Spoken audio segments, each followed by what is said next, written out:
Gaan ze weg of komen ze toe? Goedemiddag. Goedemiddag. Aan het knutselen? Ja hoor. Hallo. Wat is zo aan het maken, hè?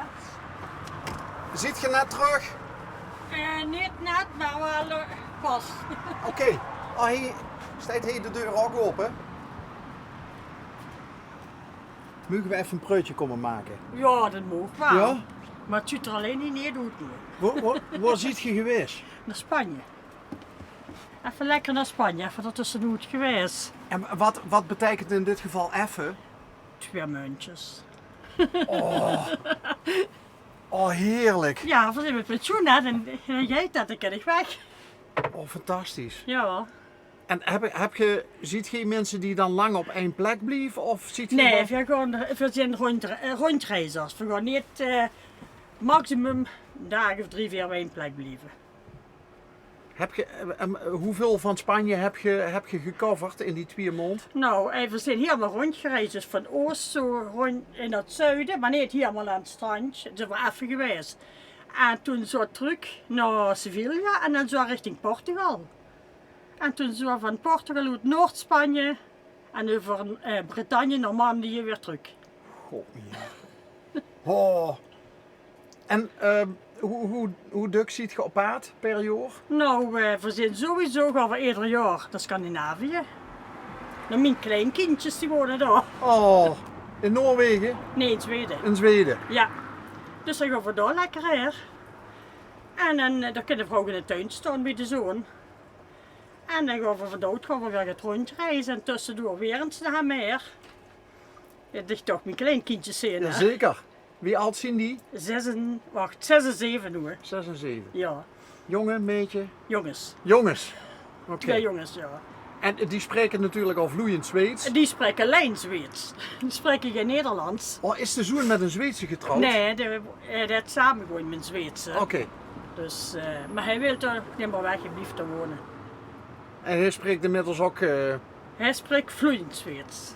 hoe lang is de zoon al... Van 2014 is er daar gaan wonen. Oké. Ja. En waren door al een keer op vakantie geweest? Nee, of had er door... we hebben er vroeger 10 maanden gewoond. Toen was hij 16 jaar. En toen was hij 29 en hadden de kans om met een familie uit Limburg die daar ging wonen, daar te verhuizen. En hij had altijd gezegd, oh, het gaat niet voor goed terug. En toen heb ik gezegd, ja jong, als het wil, moest het nu doen. Ik word er 29. Ik zeg, maar nou, dus werd het niks meer. En toen heeft hij het gedaan. Maar toen spraken, op het moment dat er ging, spraken nog geen vloeiend Ja, Zweeds. een beetje. Ja? Want hij heeft zelf een beetje bijgehouden, maar hij en ik zijn er een paar maanden naar school geweest. Voor Zweeds te leren wie van daar woon je daar. Ja, oké. In 2000. Ja. Dus een paar maanden, hij een beetje langer. En hij had hij een beetje bijgehouden, dus En wat wordt de reden voor u om in Zweden te gaan wonen? ja, met mijn ex-dienst. Oké. En wat duidt er nou door? Wat heet Hij het? werkt in een hotel als receptionist. Dus Dan denk ik bij mezelf, dat is een hele vrolijke, gastvrije, aardige kerel. ja, hij heeft zelf dus van het werk gevraagd. Want hij houdt allemaal van die baantjes, waar er niet vol tijdswerken. Dat kost er nergens krijgen. Hè. En toen heeft hij dit hotel gebeld, want hij is eigenlijk bakker, of ze kost je gebruiken als bakker voor het ontbijt te verzorgen. En dat ging op dat moment niet, maar ze kosten wel een baan bezorgen dus aan de receptie, voor 's nachts. Ja, en nu moet er één week werken 's nachts.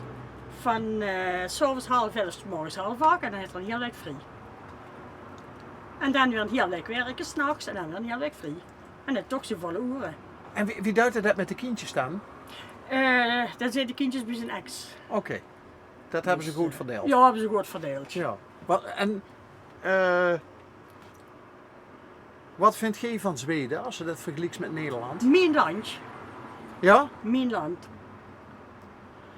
Ja, als ik de kans hou, zou ik op slag naar daar vertrekken. Oké. Nederlanders, nee. Zweden kun je op de eerste plaats, Portugal op de tweede plaats. Zo prachtig is Portugal. En goedkoop, hè. Ja? Portugal is heel goedkoop. En Zweden is Als ze alles gaan bekijken, de wegenbelasting, de verzekeringen, het ziekenfonds, de boodschappen, dan is Zweden goedkoper als Nederland. Oké. Maar ja, goed. We hebben pas gezien op televisie een gezin met 5 kinderen in Zweden vroeg. Ja. De man de heel, sinds er in Zweden woonde, meer dan 1000 euro per maand over. Met zijn 5 kinderen. Want ook het kindergeld en alles is daar veel beter geregeld en alles. En de scholen. En zien Zweden ook een beetje sociaal in de zin van bij elkaar op de koffie gaan en... Ja, de buren en zo wel, ja. Ja. En maar ze zijn allemaal vrienden. Iedereen zegt toch een goede dag. Kunt ze Nederland tegenwoordig niet meer zeggen. Klopt. Als ze de opstraat bestijken, of ze moest afwachten of ze een goede dag is. En Dan zei ze het zelf, maar. Spreken de meeste Zweden, die spreken ook wel een woordje Engels, denk ik. De jongeren wel, de ouderen meestal niet. Maar dan heb je altijd nog wel een woordje Zweeds, denk ik. Ik kan hè? me een beetje behelpen, ja. Een beetje redelijk behelpen, zo moet ik zeggen. Ja, want anders kennen oma ook niet met de Nee, kleinkinderen. dat is het hè. En we doen eerder 2 weken doen weer een videogesprek. Dus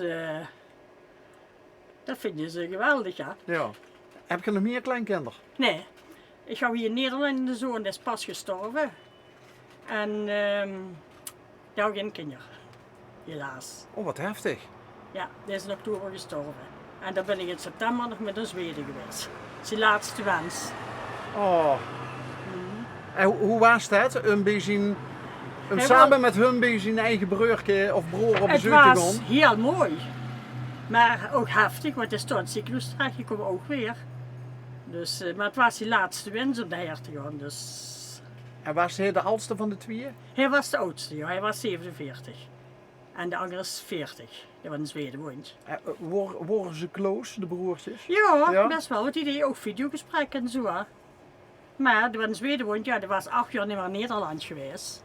Dus die hebben zich 8 jaar niet meer in het echt gezien. En die kindjes hebben hij nog nooit in het echt gezien, Oh. want die zijn er nooit in Nederland geweest.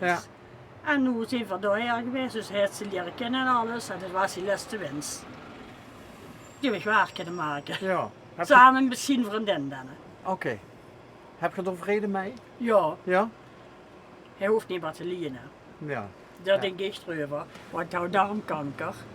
Met heel veel uitzaaiingen, dus ik denk dat hij heel veel moet liegen nog. Ja. Hey, is het niet moeilijk voor oog dat het toch wie het weg is? Af en toe wel, Zweden? maar af en toe wel, maar we doen gewoon ja, videogesprekken en dan gaat het wel weer goed weer. Maar ik ben toch iedere keer blij als ik terug kan. Oké. Kent je het programma Onderweg? Ja, ja, ja. Ja? Ja, dat ken ik. Oké. Want ziet je... Want volgens mij ziet je van alle gemakken voorzien. Ja, we zijn van alle gemakken voorzien. Want we zijn, ja, 2 mandjes, we hebben de douche en alles erin, maar we doen er niet gauw een douche, want ja, de douche is maar klein. Ja. En dan gaan we meestal, ja, op een camperplaats hebben ze altijd overal in de douche, ze kunnen douchen en alles. Want we gaan in Zweden gaan we ook vrij staan, dus dat ze niet op een camperplaats gaan staan. Dat mag toch? Dan mag dat. Als je er meer zin wat voor leuks vind je, dan ga ik staan. En er staan af en toe wel eens mensen bij dich. Dus dat is heel gezellig. Je mag ze overal in de bos barbecuen.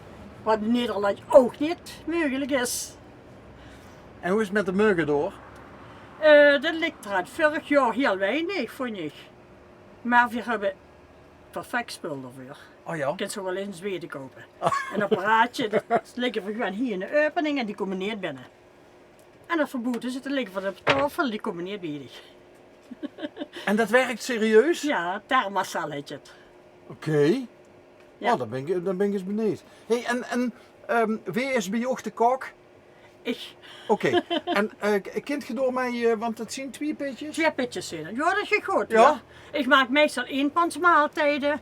Maar ook dat ik gewoon erpel kook en dat gaat ook allemaal. Ja. En een Ja. stuk vlees erbij, dat gaat allemaal. Ik ben ook een echte kampeerder, maar Ja? ik vind altijd dat als ze ergens is, of dat Ja. nou een camping of een camperplaats of wat dan ook is, kampeereten smaakt altijd Ja, smaakt er speciaal. altijd. En in Zweden is het namelijk zo, als zo'n camping gestaan, dan hebben ze altijd een keuken wordt ze eens gebruikt. Ja. Ja. Volgens mij schreef ze er toch bijna hetzelfde, hè? Ja, Keuken, maar ze zeggen chuk. Chuk. Chuk. Ja. Ja. Chuck, de schrift kok, dan zeg je Chuck. Ja. Ja. Ja, Goh. Dat klopt. Wat is de eerstvolgende trip dan? Zweden. Toch? Ja? Ja, in juni. In juni. Vertrekken we door Willichem Ganzenhoorn hebben we nu, hè. Dus ja, misschien dat voor tussendoor eens in Nederland een paar dagen gewoon of zo. Hè. Dus als het een beetje fijn weer wordt. Ja. Wat een heerlijk vooruitzicht. Heerlijk, ja. Ja. Tot slot, hebben de kleinkindjes ook Zweedse namen? Nee, niet echt. Nee? Want de ene heet Noël Ja? en de ene heet Jamie. Oké. Juist dat ze daar Jamie zeggen en hier zeggen ze Jamie. Jamie. Dus niet echt Zweedse namen. Oké. Nou, ja, ze kunnen het dan wel niet verstaan. De zoon wel, de kleinzoons Ja, ja. niet. Maar je kunt nou straks zeggen van, kijk, oma had de Deuverbroek gehad Ja, op de Limburgse tv. Ja. ja dan kunt je eens weer kijken, hè. Jazeker. Hey, dankjewel. En ja, blijf dit nog heel lang doen. Dat hoop ik, dat dat nog heel lang gaat.